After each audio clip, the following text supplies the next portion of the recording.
Bom dia, boa tarde, boa noite, boa madrugada, aluno do coração, seja mais que bem-vindo a esse nosso encontro. Aqui nós vamos tratar de atos de ofício. Começando aqui, tratando do conceito de processos, de tipo de processo e também da relação entre processo e procedimento. De forma muito objetiva, porque são conceitos introdutórios, né? Então você precisa ter de fato apenas uma noção. Vamos lá, processo. Processo como relação jurídica. O que é relação jurídica?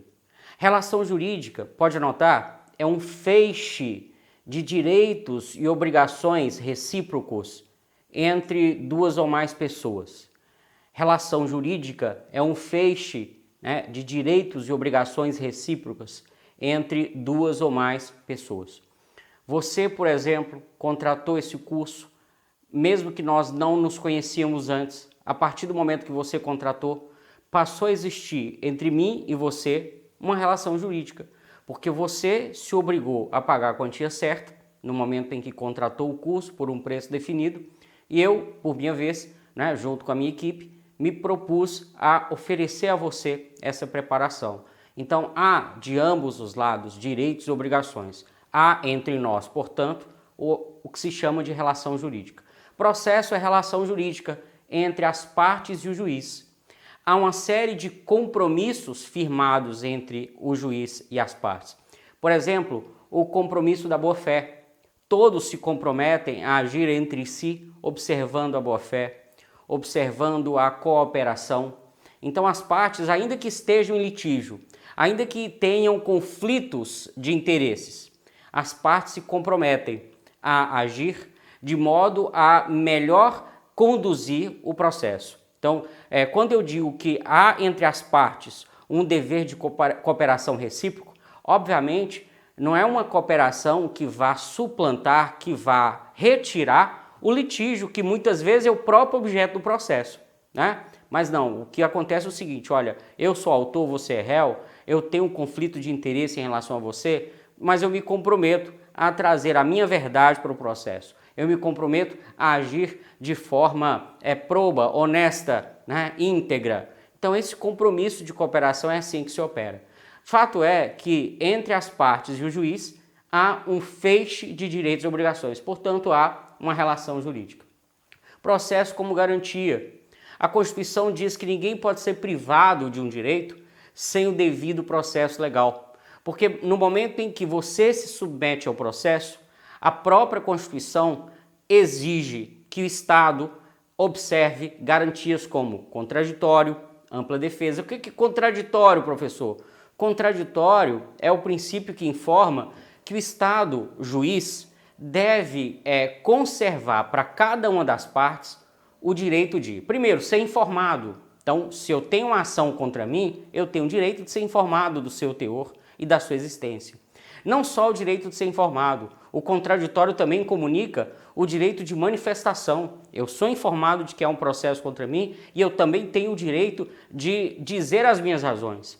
Não só o direito de ser informado, de me manifestar, mas ainda a garantia de que as minhas manifestações serão levadas em consideração. Imagina se me desse oportunidade de conhecer o processo contra mim, de me desse oportunidade de manifestar os argumentos que eu entendo que vão operar em meu favor, mas simplesmente o juiz vai e me diga, olha, tudo bem, vou te ouvir, mas pouco me importa. Óbvio que o contraditório aí não aconteceria.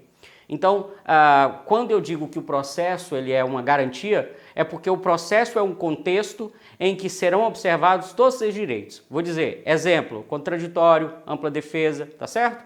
Beleza. Além disso, o processo como meio, como instrumento. Quando alguém provoca o Poder Judiciário na busca de uma solução de um conflito, gente, cuidado.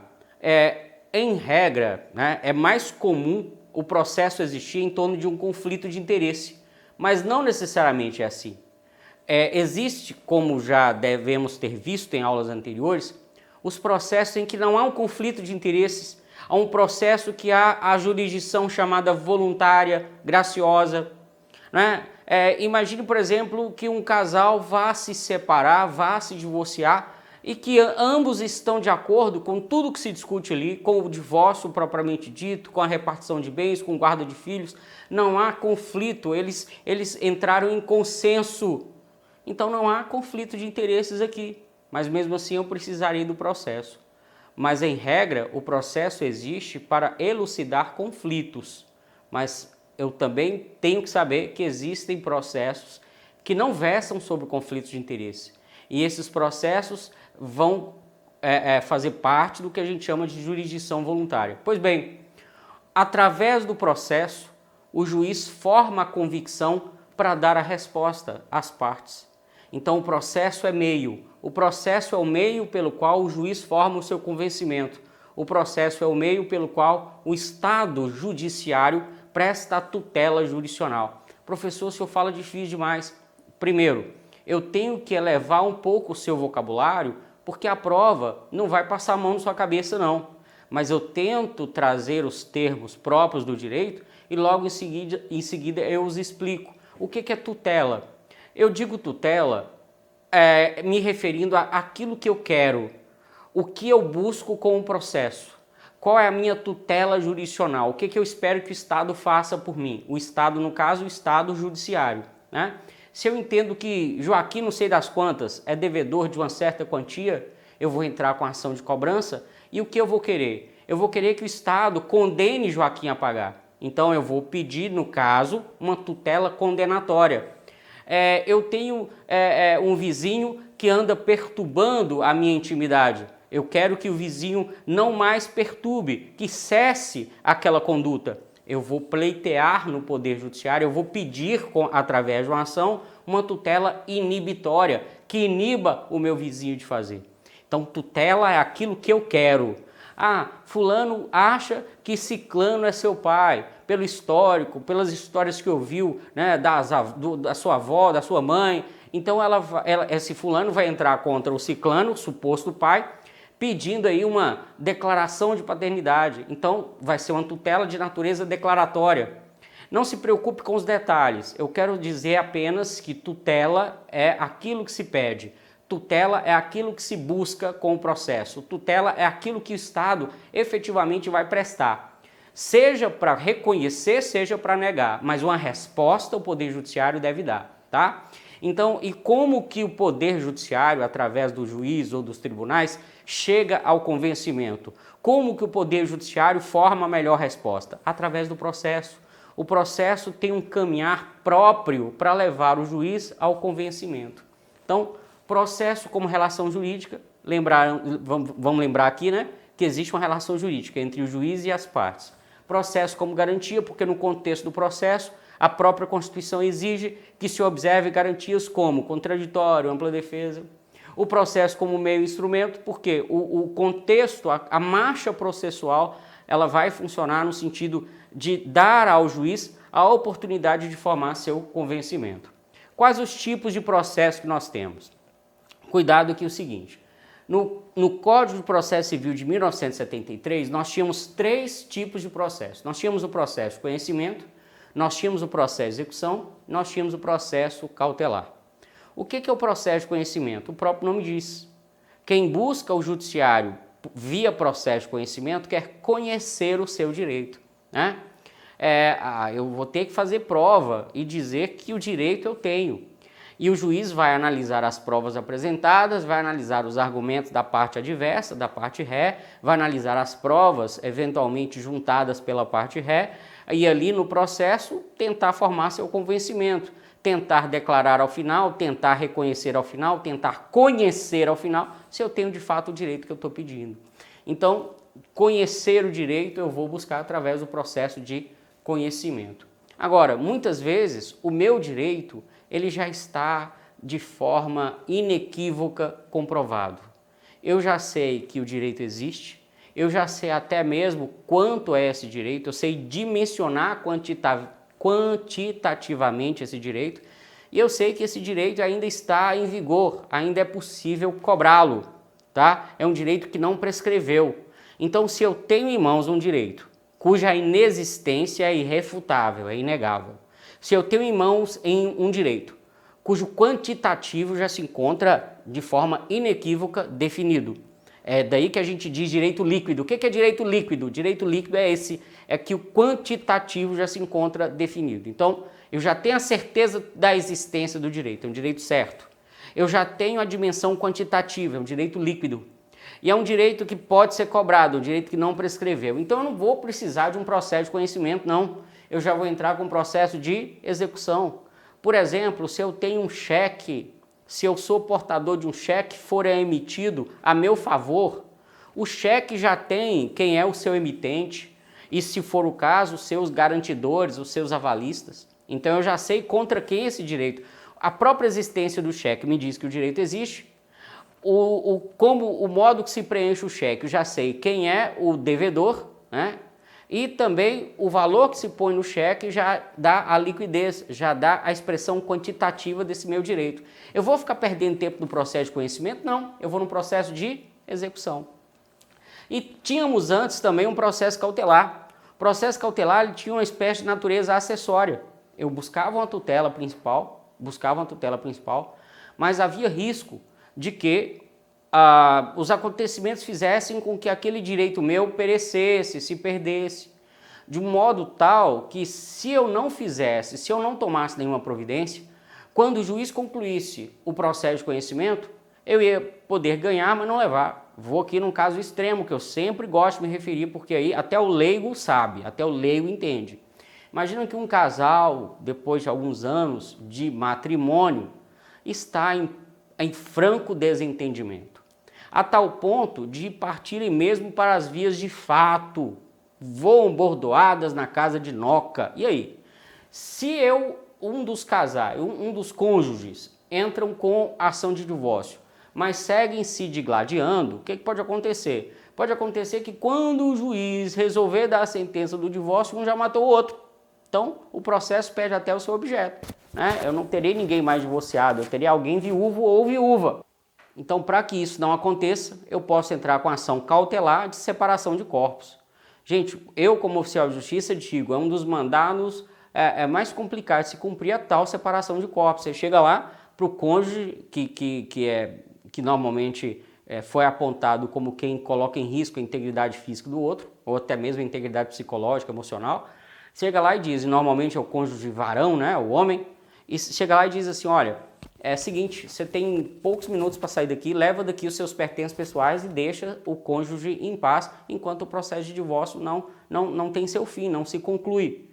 Então, esse é o processo de separação de corpos, esse é o processo de natureza cautelar. Pois bem, agora no CPC de 2015. No CPC de 2015 nós temos apenas dois tipos de processo.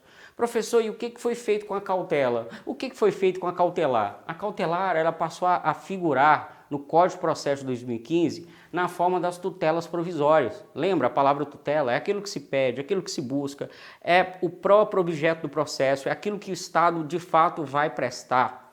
Pois bem, eu tenho então dois tipos de processo, o processo de conhecimento e o processo de execução, tá?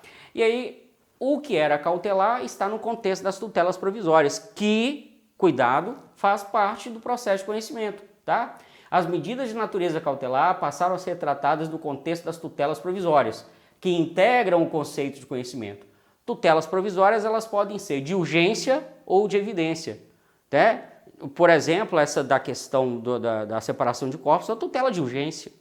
A tutela de evidência é porque, às vezes, o direito que eu estou pedindo, embora o juiz ainda não tenha tido a definição, ainda não tenha a decisão final, está na cara que o direito que peço, de fato, é meu. Então, para não perder tempo, eu posso entrar com a tutela provisória pela evidência. É evidente que o direito é meu, diria eu, ao pedir a tutela provisória, tá? Então, conceito de processo, tipo de processo. Aqui eu vou falar um pouco das tutelas provisórias que estão no novo CPC, no CPC de 2015, a partir do artigo 294. Veja, a tutela provisória pode fundamentar-se em urgência e em evidência. A tutela provisória de urgência, cautelar ou antecipada. Antecipada porque, antes de entrar com a ação principal, antes de entrar com o pedido principal, eu peço já a tutela. Ou cautelar é porque, no transcorrer do processo, com o processo em andamento, eu posso pedir. Então, a tutela ela pode anteceder o meu pedido principal, ou então eu tendo feito o pedido principal, o processo em andamento, eu posso fazer uma cautelar, né? Uma tutela de natureza cautelar. A tutela provisória requerida em caráter incidental independe do pagamento de custas. O que é caráter incidental, professor?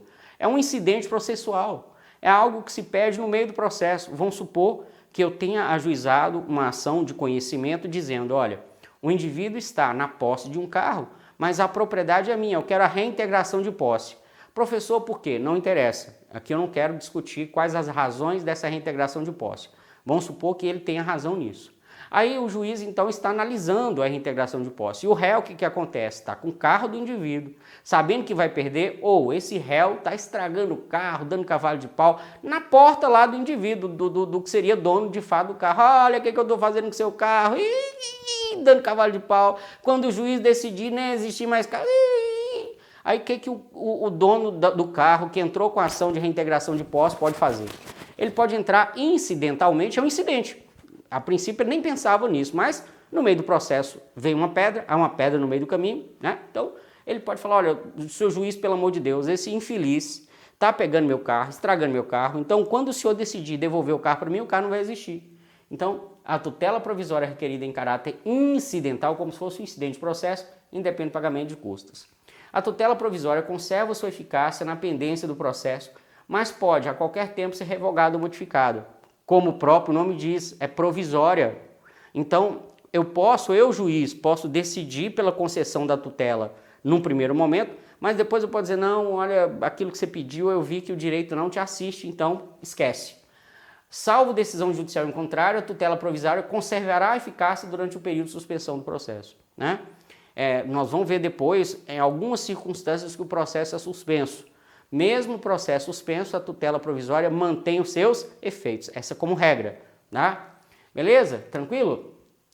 Artigo 297. O juiz poderá determinar as medidas que considerar adequadas para a efetivação da tutela provisória.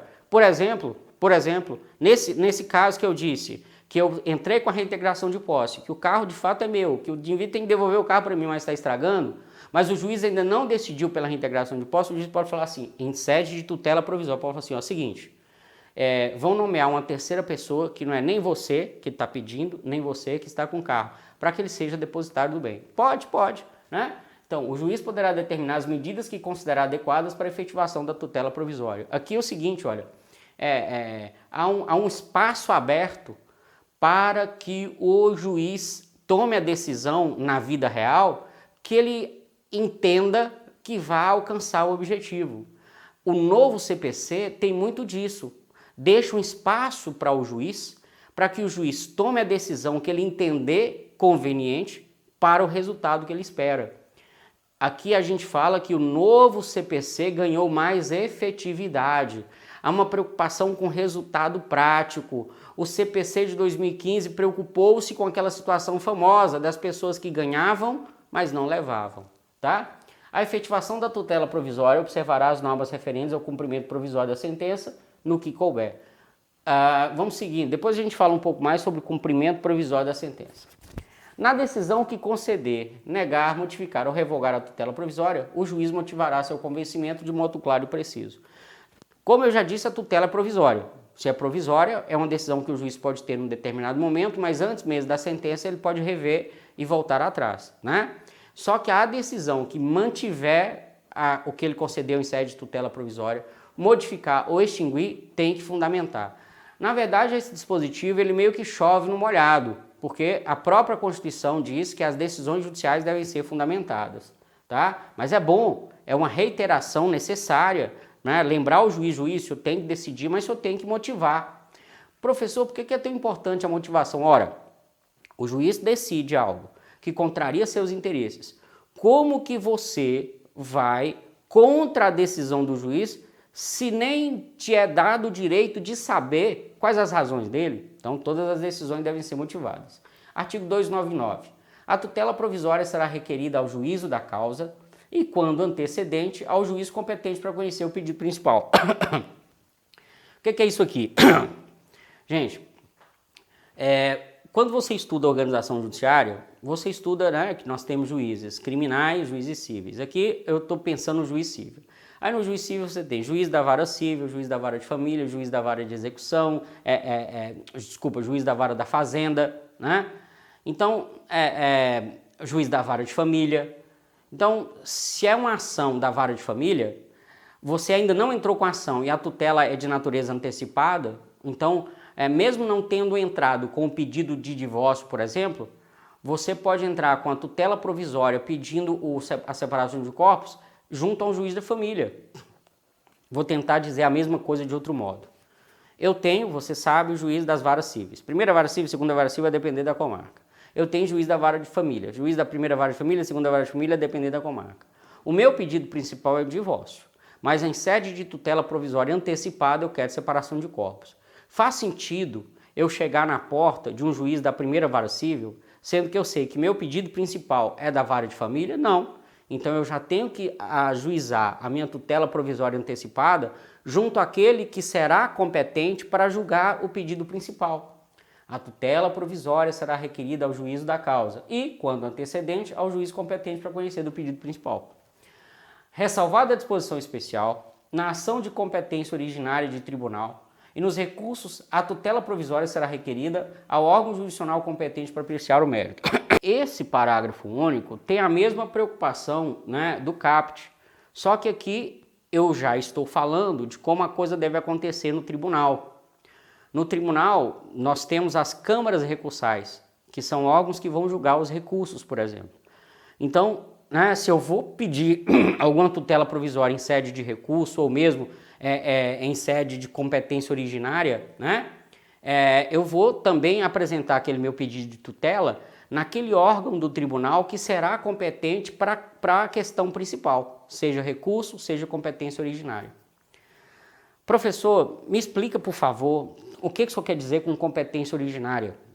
Olha, nós temos a oportunidade de falar sobre isso quando estudamos o Poder Judiciário, quando estudamos a Lei de Organização Judiciária, mas há algumas ações que você já, de primeiro momento, já ingressa direto no tribunal. Não vai em juiz de primeira instância, não.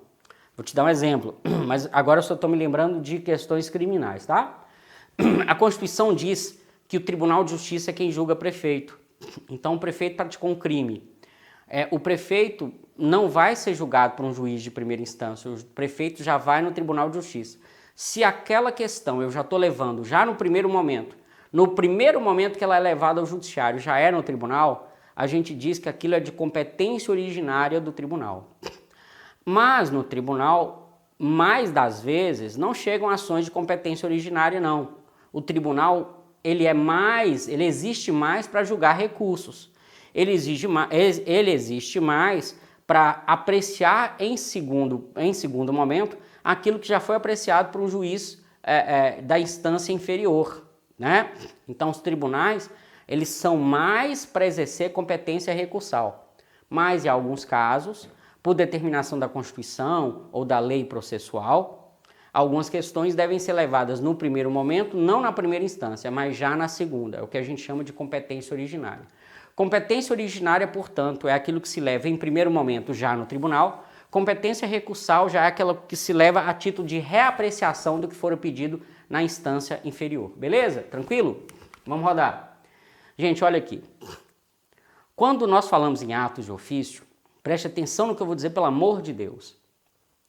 A ideia principal é o processo civil, porque o processo civil ele meio que define a teoria processual como um todo.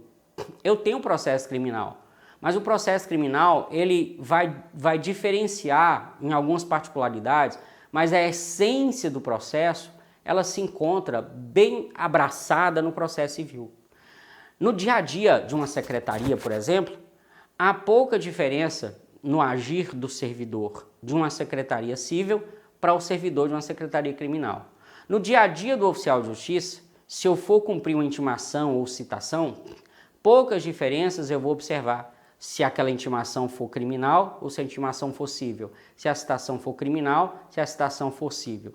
Então, o processo cível, ele traz na sua essência os principais elementos definidores de um processo como um todo.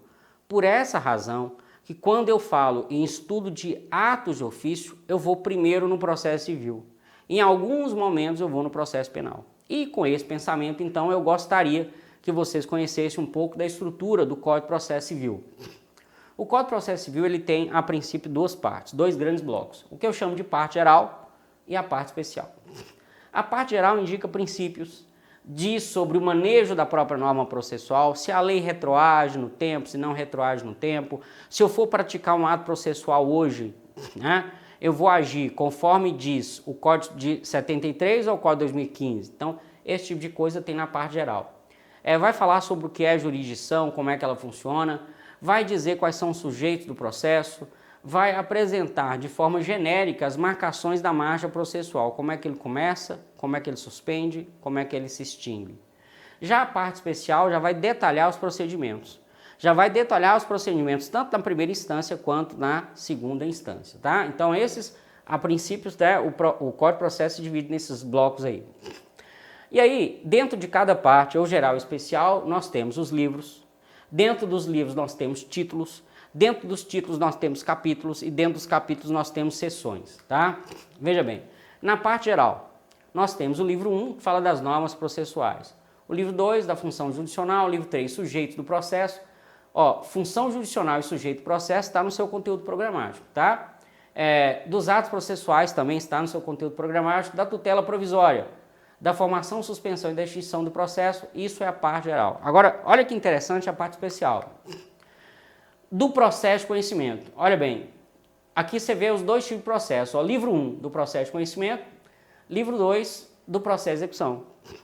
Professor, mas aqui fala do cumprimento de sentença. Veja bem aqui, tenha fé.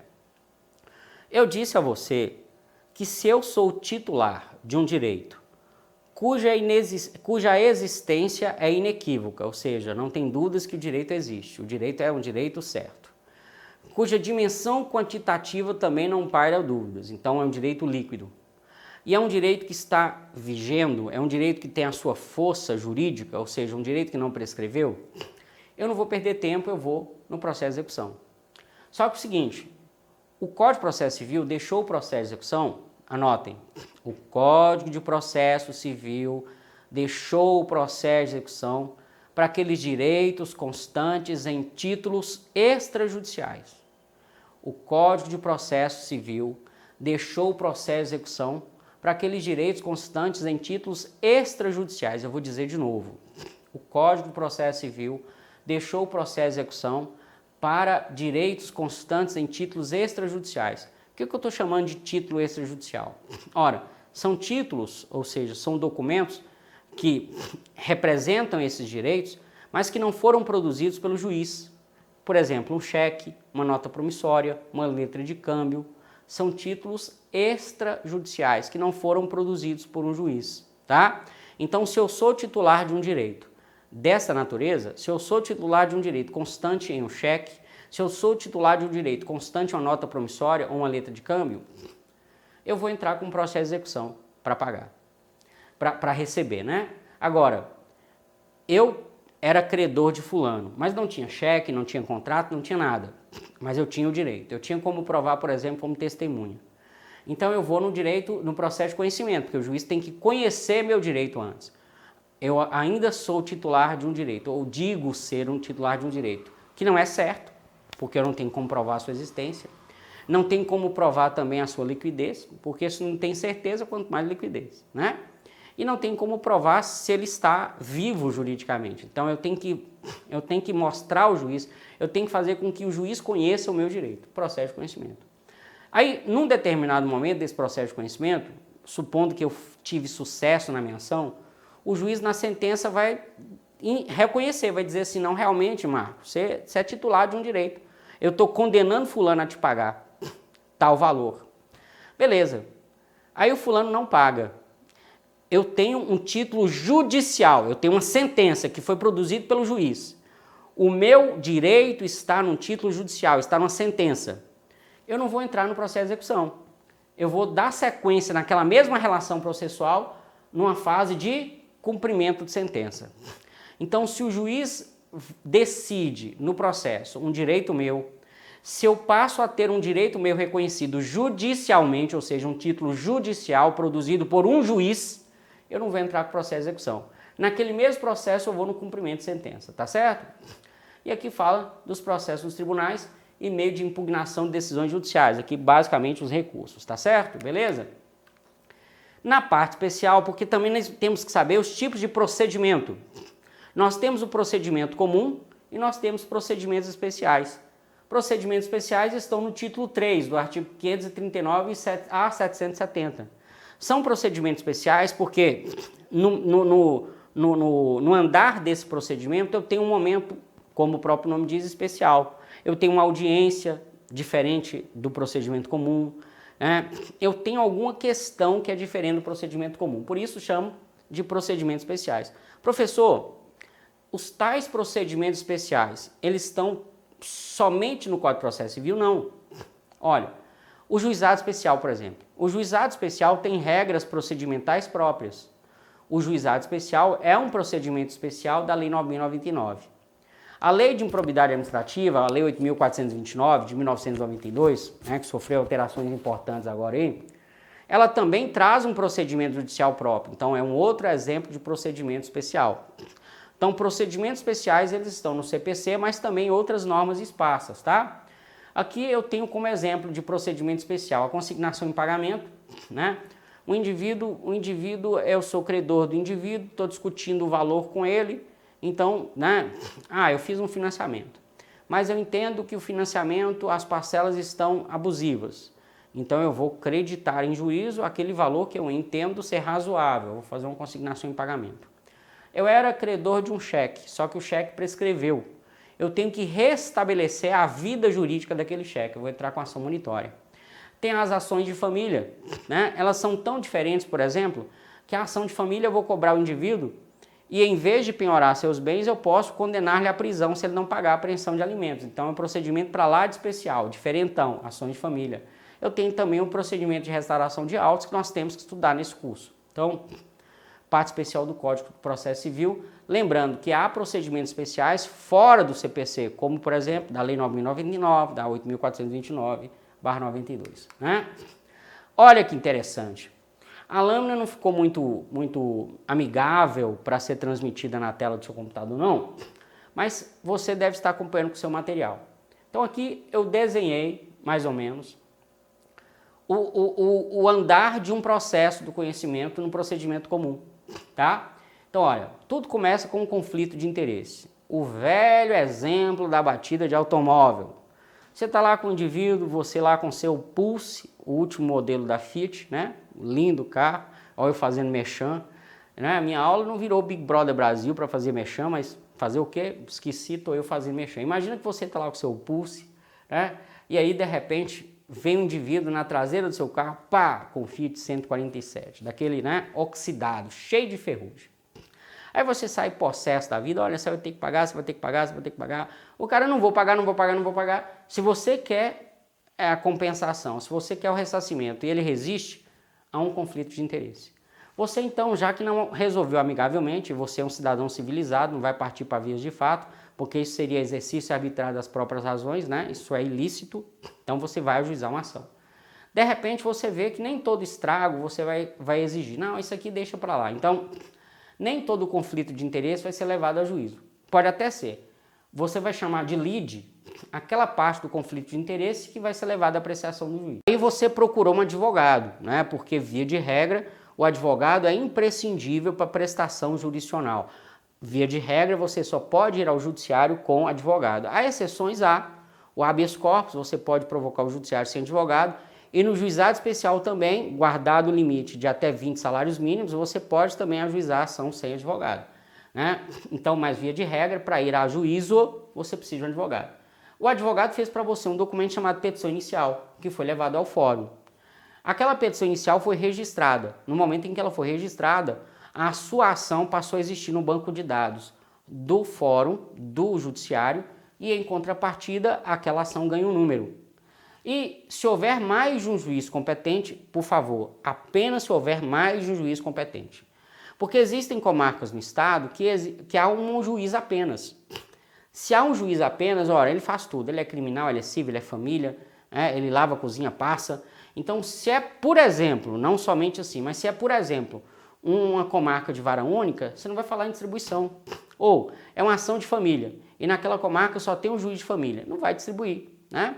Distribuir é quando há mais de um juiz competente para a mesma causa, né? Aqui, por exemplo, na minha bela comarca de Montes Claros, eu tenho 5 varas cíveis. Primeira vara civil, segunda vara civil, terceira vara civil. E esse meu exemplo da batida de carro poderia se resolver com qualquer um deles. Aí eu vou ter que distribuir, quando há mais de um juiz competente. Fez um sorteio eletrônico, depois a gente vai ver o que é distribuição, caiu no juiz da segunda vara civil. Pá, foi para o escrivão. O que o escrivão vai fazer? Autuação.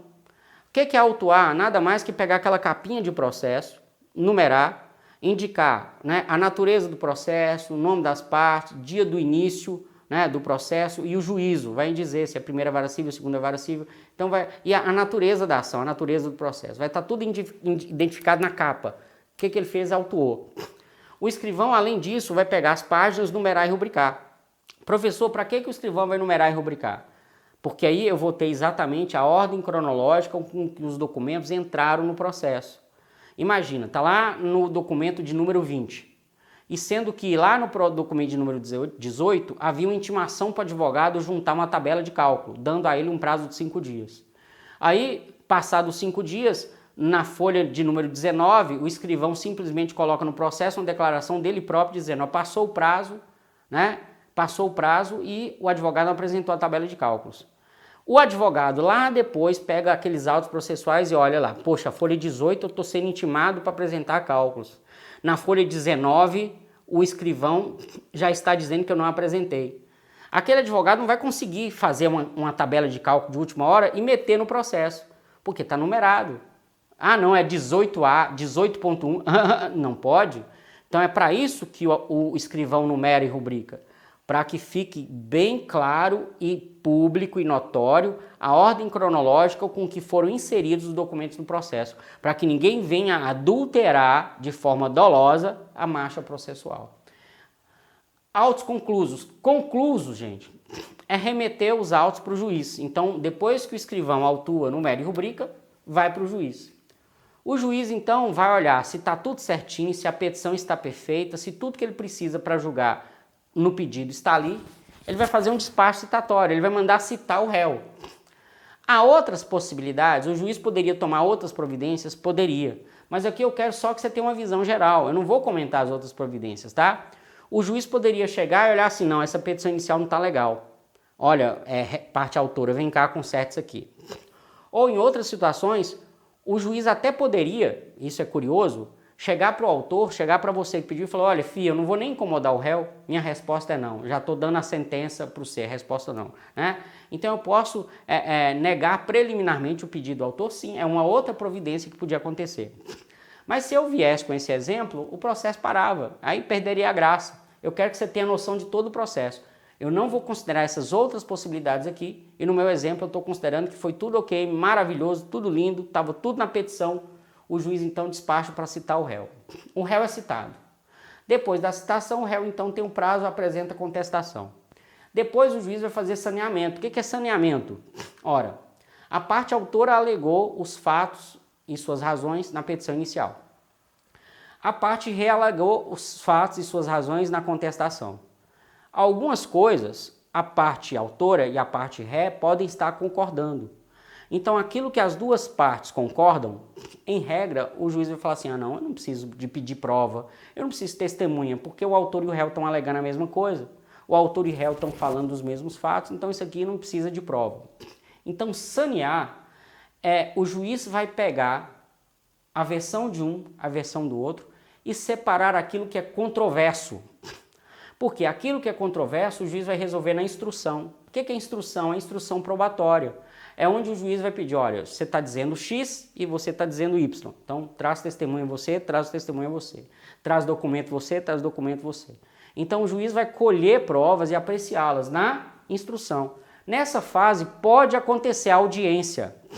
Ah, professor, não é sempre? Não, não é sempre não. O próprio nome diz audiência, audição. O juiz faz audiência para ouvir. Mas não é tudo que o juiz precisa ouvir, não. Às vezes, todas as provas que o juiz precisa estão lá nos documentos. Se os documentos estão resolvendo, o juiz vai ouvir quem, para quê. Então, dentro da instrução pode ou não haver audiência.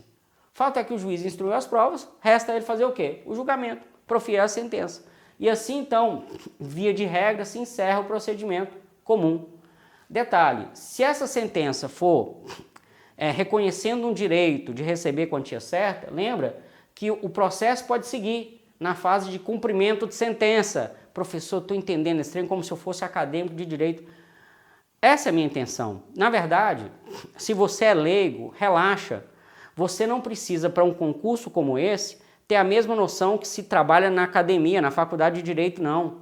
Eu passo essa noção para você, para que depois, lendo a norma, você entenda pelo menos o suficiente para arrebentar na prova e dizer assim, professor maravilhoso, eu te amo.